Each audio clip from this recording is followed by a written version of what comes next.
Welcome, partners in crime. It is so great to see you today. I am so happy to say that we have with us today Eva Shaw. Welcome, Eva. Thank you, Gina. Thank you all for tuning in and watching and listening and all of that. Yeah. So, Eva has always loved a good mystery. And when she took a break from her successful ghostwriting career, it was a mysterious idea that turned into The Seer, the first book in her Beatrix Patterson series. Now, Eva reads, breathes, watches, and thrives on mysteries, and she's often shocked when her characters do a better job of plotting the book than she could. Do I hear? Oh, Oh, you do. not writing. She is kept You hear Coco Rose. by her silly and obnoxious Welsh Terrier, who is making the presence known. Welcome, Coco. I knew that was going to happen. It's a given. So you hang out with Coco in Carlsbad, right? Yes, about 30 miles north of the city of San Diego, right along the coast. And I've lived here. I've lived in California most of my life. Grew up in Santa Barbara. Don't think Oprah, because my dad worked in a gas station. There are poor people in Santa Barbara. But it was a lovely town to grow up in. It was just a small community and good childhood. And that's why I had to blend Santa Barbara into subsequent books in the series. Yes, I love it. We're here to talk today about The Conductor, your newest release. And I have loved it. So can you tell us a little bit about The Conductor? Oh my gosh, The Conductor came about actually for a besties road trip. my bestie Ellen and I get away once in a while. And we went to Santa Barbara, and both of us like to shop, go to galleries, have a glass of wine, go to thrift stores, and go to their historical society, which is fabulous, and museums. And the historical society was doing a presentation on Mountain Drive. And if I just went back like a million years, I rather remember my parents in hushed tones talking about Mountain Drive. Mountain Drive was a clothes optional commune in the late 40s and 50s by people who were disappointed with our government, disappointed with the economic system, big business. They were just disappointed with everything. So there were no building codes. They put up structures. They made their own utopian, supposedly, law. It was a really male dominant society, but had wild orgies. And I learned all this as a grown up, not as a child.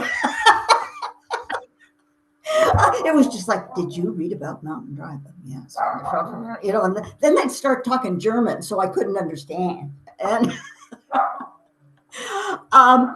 but after the road trip, that idea just kept coming back. So I dove even more into it and realized that could be a good contemporary part of the book, because I like to bring in contemporary issues as well as have the history mostly correct. Beatrix Patterson and her husband, Thomas Ling, didn't really meet Albert Einstein, I have to tell you, because they're not real. But Albert Einstein was really in San Diego when he was at Palomar Observatory up in our mountains to celebrate the big telescope. So it happened, but not quite in the way that real life was. Yeah. But so I started with that, and then with current events and the history we see playing out in our country right now, I transposed that. Gosh, this sounds intelligent. I transposed that to 1948 in Santa Barbara and dove into what was happening historically then. And unbeknownst to me, because I wasn't alive, there was a huge strike throughout the Americas after World War II, and unions got stronger, and there was a lot of opposition to unions, something like we're seeing now. And I love my background music. Thank you. And I knew I could weave that into the story as well, because I want, not only as a writer do I want to have a main plot, but I need 5 to 7 subplots that are finished off, that are concluded at the end of the book. Doesn't it tick you off, Gina, when you read a book and what happened? They said that there was a woman in a scarf and a mask carrying a baby and pushing a dog in a stroller. Well, why did they tell me that? Yeah, I just sometimes when that happens, sorry, authors, I just want to throw the book against the wall. But so I make sure that all my subplots have a good ending and are there for a reason. Sometimes I add a tidbit that could be in a future book, however, and I did that with 1 or 2 of the characters. Oh, yeah. So Yeah. now let's talk about Beatrix. Because she's grown and changed throughout the series. Can we talk a little bit about her and how she's... Oh, yes. I love Beatrix. Although I have to tell you, friends say that I'm much more like Thomas, which oh, you're shaking your head. Thank you. He just jumps to conclusions. He loves everybody. I hope I don't jump to conclusions as quickly as he does. He goes off the rails, which is part of the fun character. But Don't worry. yes, Beatrix is a very caring person. In the first book, we see how she'd been damaged in her abandonment and how she was so cautious. She wouldn't let anybody past her shell. And Thomas, being Thomas, he had no clue, God bless him, about so much. And he's British, and it's a whole different world. He thought he could become a spy just by saying he was a spy. Because he watched too many American movies. And they have a relationship which they come to depend on each other. And so she evolves. Unlike Murder, She Wrote, remember that old TV show? I mean, where the woman stayed exactly the same for how many seasons? Beatrix is evolving. She was hurt and abandoned, and that came out with her actions. In the second book, she has more confidence. She finishes her psychology degree. She establishes a home in Santa Barbara, and the war is over, so Thomas is able, he had to go back to England, able to cross the Atlantic again, and they have a start of a loving relationship. And in The Pursuer, that just blossoms as they get married. And it's not like they plan by any means, but life is life ever like we plan? And so then they decide, since they're unable to have children, that they would adopt. And he, God bless him, he goes off the rails again, comes up with this faulty plan, but it all turns out, and everything was wound up correctly. And finally, in The Conductor, they've adopted a little child. And one of my favorite scenes in that book, and it's tiny in The Conductor, is when both Beatrix and Thomas are discussing a really heavy topic at the kitchen table, and they look down, and their baby, who's nicknamed Birdie, baby Birdie, is chewing on the table leg. It's real life. Yes. So I enjoyed watching her mature and become more of a stronger presence. She was always a partner. I think she's the lead partner in the relationship, but he's so brilliant. He doesn't care. And so in this Conductor, this is not giving it away, but obviously Thomas decides he must see what's really happening at Mountain Drive, and to see if they're really having those naked orgies, which he would be appalled about, but he has to see. So it's been fun watching her evolve. Will she evolve more? I don't know, Gina. They haven't been these characters, and it sounds psychotic. And actually, I had a psychiatric nurse tell me one time that I gave a presentation, and I mentioned to the writers that my characters talk to me, and I talk to them. Yeah, to them, yeah. And she came up to me later and patted me on the shoulder and said, "Honey, if you're hearing voices in your head, you need some help." I waited till I got to the car to laugh. But yeah, when I was writing the conductor, until I got through my 10 drafts of it, which is painful, but that's what I do. Um, they wouldn't stop talking. I mean, they would add the scene, and then they say, "Well, you have her wearing a blue dress here, but later you have her wearing a red dress. Do you really want to have her blue?" Be quiet. And when I finished and I hit send to my publisher, they were done. It was like a blessing and a curse. Where did you go? I'm lonely. So they may start talking again, but I'm also working on a new series where, yeah, I know, and it's so much fun. More voices in my head. Okay, so yes, she's evolving. Thank you, Gina. Absolutely. No. So, okay, you connect each of the books in the series, though, to real events that happened in Yes. history. Yes. So, can you explain why you do that, and what is the benefit of that in your writing? I've always been a student. My degree is not in history. A student of history, especially California history. Growing up here, it's fascinating. And I thought, why not tie in real people and real events? As in the seer, Beatrix Patterson is a fake psychic. She's the Robin Hood of psychics. She steals, supposedly. She gets money from the rich and then gives it to the poor and supports the French resistance and so on. You need a copy of that book. And in this book, it's Albert Einstein and Mountain Drive and some of the other historical events. I just think it grounds the reader. And if the reader then wants to do more research on the horrible economic strike of 1946, they have a basis. If, as you know, in this book, the KKK is trying to take over the unions and oust any people of color. And characters get all caught up in it with death threats and kidnappings and you name it. It's yeah.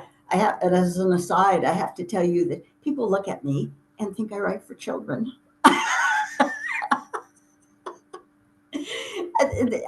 So the strangers do a double take, and I said, "No, I murder people for a living," yes, as a joke.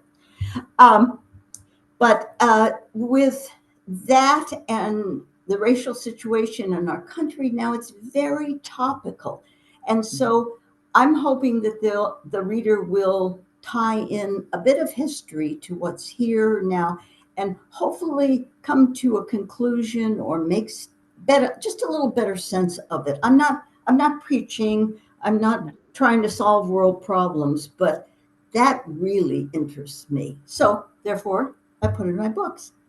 Well, and I thought it was really interesting. I noticed in a couple places where you had links to like the actual people or the actual event, and that was fascinating to me because then I could read more while I was reading the book. Yeah, because that's what I want in a book. And as you know, you talk to hundreds of writers. We really do write what we really like to read. And I kind of call it murder light, if there is such a thing, which sounds like a horrible idea. But I started a book last evening by an author that I really like, and it was his first novel. My 6 pages were just so bloody. I can't do that to my head because I have one of those brains that remembers things. And I will probably focus on this poor 6 pages of writing that was so bloody for weeks now, and I don't want to let that in my brain. Yeah. Yeah. And that's another reason a lot of writers, as a writer's tip, store each chapter in a different doc file. I don't. I do it in one ginormous big file, because then I can say, did she have a blue dress on? Or is she wearing, I love overalls. Is she wearing green overalls or blue overalls? And I can search the document and make sure everything goes well. Because yes, I have a content editor at my publishing house and a copy editor, but they can miss things. This is my job. No, I think that your attention to detail was astonishing. I mean, because you really pay attention to even like the fog and the, dew on the grass. I mean, you talk about all of that.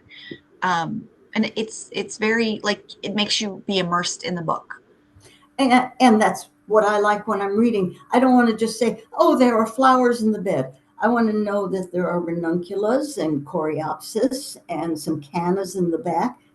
And if I don't know what they are, that's what Google is for. So it's I can get it right, and I wouldn't put lilac, although lilac probably does grow in Santa Barbara.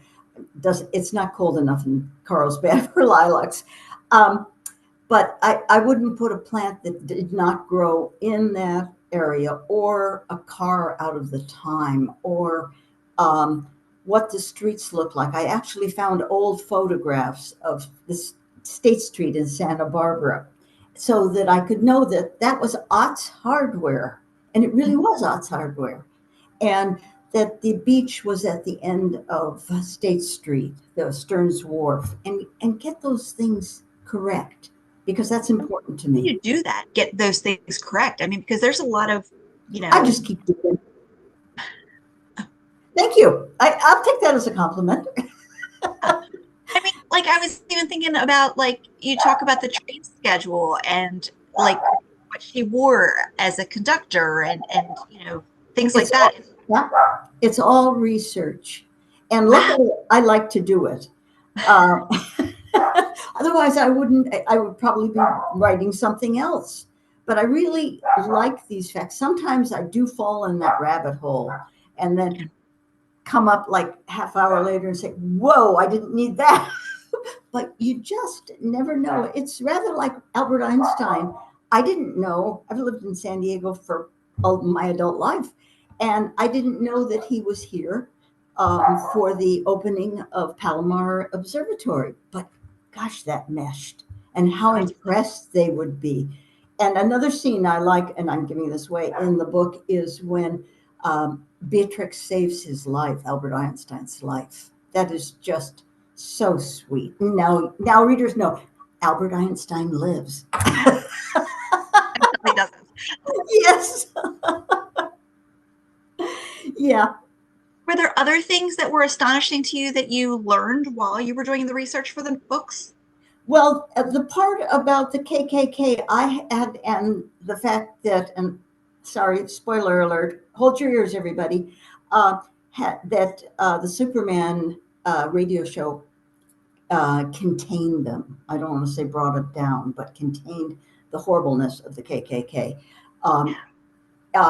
I knew that from reading Malcolm Gladwell's Outliners book years back. And that tidbit was just so fascinating to me. I had to make sure it was true. And it was.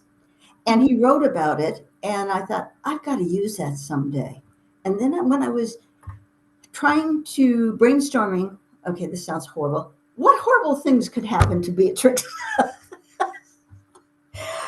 How can I throw her under the bus this time?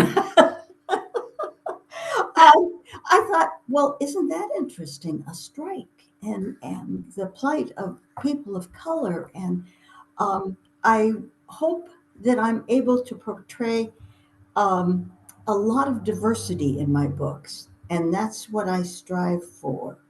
As we know, Thomas is Chinese. And if you have read the other books, you'll know that Beatrix comes from a racially mixed background, and now they're going to adopt a Japanese baby.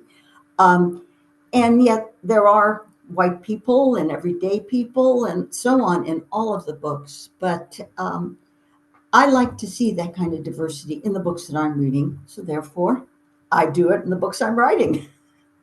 Oh, yeah. Now, I heard you mention that the conductor is one of your more intricate mysteries. Can you explain what makes it so? I think it's all the plot. And I haven't gotten, you know that I've gotten quite a few reviews, and nobody had said, Lordy, that woman put in too many plots. So that's a good thing. And but since they're all resolved and there are various levels of plot in the book, I think it all works. Interestingly enough, and this wasn't your question, this book is a little darker than the other books. And in many ways, and it handles a real touchy topics. And I pray that I've handled them with grace. Um, but I've also wasn't feeling well when I wrote the book. So I think that's why it's darker. Yeah, I have a really odd, rare, look at me, perfect that I am, condition called mast cell activation syndrome. And we all have mast cells. They're like the superheroes of white blood cells. And mine are saying, the sky is falling, the sky is falling. And there's nothing wrong. So I do have medication and I'm feeling like 100% better. But while I was writing this book, I wasn't feeling well and it got dark in places. Oh, Which is nothing. This is the first time I've said this. So the cat's out of the bag now. well, I'm glad you're doing well and you've got medications that can help Thank you you. do this. Um, I will say, like we talked about the number of plots and how many plots you have running through this. Yeah. You also have a lot of characters in this, Yes. but it's not done in a way that's confusing. I mean, it's really easy to keep everybody straight. Thank you. That's one of my pet beefs when somebody introduces too many characters. And then I got lost if they have who in the world is Raymond, halfway through the book, and then I can't search and find it. Mhm. What I do, though, is I keep a list of the characters and who they are so that I don't name them two different things. And also, as a writer's trick, if I don't give a character a name, let's say Beatrix is standing at a bus stop and somebody says something to her, I don't say Mary with a feather in her hat was standing next to Beatrix, because then that signals to the reader that Mary is an important character and we must remember her. So I don't give non-important characters a name.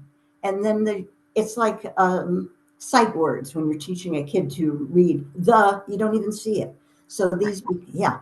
However, if I'm going to use them possibly in a future book, then I do give them the name. And yeah, so we just never know. And some subplots are red herrings. Yes. They didn't, they don't matter, but they confuse the reader. And that's part of what we read and why we read mysteries. Yes. Yeah. So, yes, I continue to write mysteries. I have one out with my agent right now called Jane Won't Quit. And it's a mystery, but it's kind of a rom-com. And obviously I was feeling well because I think it's funny. With reading, it's so subjective. It's like music or art. You just don't know. And there are so many good mystery writers out there. It just is amazing. And my favorite mystery writer, well, I have many, but Anne Cleves is like the queen of mystery writers. Louise Penny, Benjamin Stevenson, Jane Harper. Just I am an avid reader. Oh, yes. Yeah. And let me back up. That's something that I teach remotely. I teach 5 Yeah. different writing classes through Education to Go and Gale courses. And that's something that many emerging writers skip. You must read in your genre. And it's not listening to audiobooks, which are great. Vacation books, perfect. But actual reading trains the brain to see vocabulary, plotting, pacing, punctuation, character development. And so writers read. And to be a writer, you have to read and write. Yeah. That's important. um, One of the things that I tell my emerging writers is that if you wait and wait to be a writer, you're a waiter. If Oh, you yeah. write, published or not, you're a writer. You don't have to be published to be a writer. You just have to write. So have you learned anything interesting or fun from your class and teaching them? Yes, I have. The fact that most people, or 81% of Americans, want to write a book. But yeah, I know 81%. But I think that they don't realize what it takes. It's not glamorous, is it, Gina? It's like only in television and Hollywood do we see the writer sit down at his or her desk for 5 minutes and then churn out a bestseller. No, this is like 6 months of being alone with voices in my head while everybody else is out having fun. And but I mean, at least you like your voices. yes, hearing voices wherever I go. It doesn't matter if I'm at Trader Joe's or Costco, they're still talking to me. Excuse me, excuse me. Um, and so 81% want to be writers, but the majority don't put in the time to learn the techniques. We wouldn't, at 16 years old, jump in the car and expect to drive to New York City if we'd never been behind the wheel.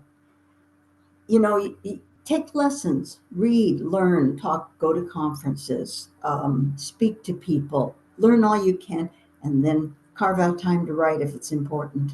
Because as a young friend once told me, if something's important, you'll find time to do it. Now, I heard that you were astonished when your class asked you how to get ideas. I Um, was. what I did you share? I was, and luckily it's a remote class, Gina, because I didn't know what to say. And I obviously I do like to talk. So I got up, had a glass of water, walked around the yard, talked to Coco, and did you know she stopped talking, barking? And then I got back and I thought about it because in all my years of teaching, and I first taught at the University of California as an adjunct professor before that new distance learning thing came in, and I've never looked back. And but nobody's ever asked me, and so I had to really think about it. Ideas are everywhere. They come from my experience. They come from a chat like this today. They come from an eavesdrop conversation when I'm at the hardware store. They come from reading and writing and friends and family and lovers and children. And I did quote a young person. And they all get clobbered together, and some of them just hang out longer. There is an amazing book called The War of Art. That is the title, War of Art, by Stephen Pressfield, that talks about how ideas are everywhere. And we just have to kind of mine the ideas. Lots of writers, and I'm one of them, I keep an idea file. If there's something that kind of like Mountain Drive, okay, I bought the postcard at the exhibit. And I thought, I'll use that someday.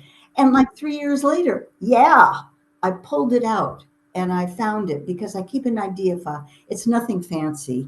Um, it's just a plastic container where I throw stuff in. But the idea is there, and newspaper articles. And I'm always reading and looking for ideas as well that could somehow fit in.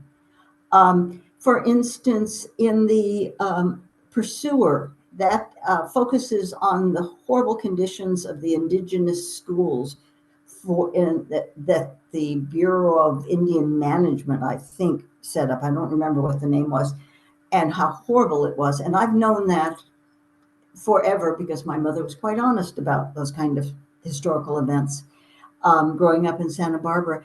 And I knew I just had to add that somehow because it was burning in my heart to say something. So, yes, back to being serious, I guess I do use this as a platform for my opinions. Thank you for nicely pointing that out. What we can around here. Yes. So before we leave today, I need to ask you, half of the profits of the Conductor are going to something very close to your heart. Can you tell us about that? Half of my profits are going to go to a national organization called Welsh Terrier Cares, WC Cares, and you can find it online. These are the folks who rescue and help little Welsh Terriers. The breed is not that popular. They're really stubborn. I've had Welsh Terriers forever. Coco is number 5, but I had previously adopted senior dogs, and she was the first. She was also the puppy from hell, so I won't move on from that.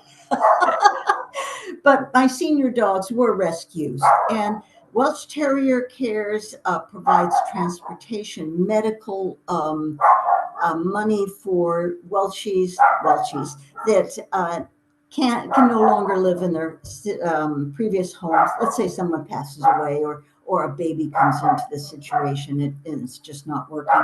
Then they rehome them all for free.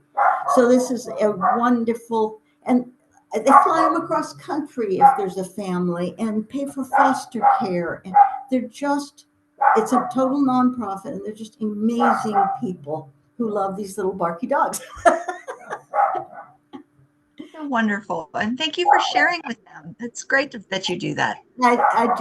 If we each do just a little teeny bit in the world, it will be a better place. And that's really my prayer. So is there anything that you'd like to share with Partners in Crime today before we leave? Please buy my book. It's wonderful, even though now you know it's pretty dark. And but one of the compliments that I got from a review was that the reviewer really liked the banter between Thomas and Beatrix and the other characters. And that's one of the things I really enjoy writing, is that give and take, and to push the plot along. So I'm always pleases me when somebody gets it. And if you were watching this and you get it, please let me know. Absolutely. Thank you so much for joining me today, Eva. Thank you, Gina. And Partners in Crime, tune in again and we will see you soon, and check out Eva's book, The Conductor.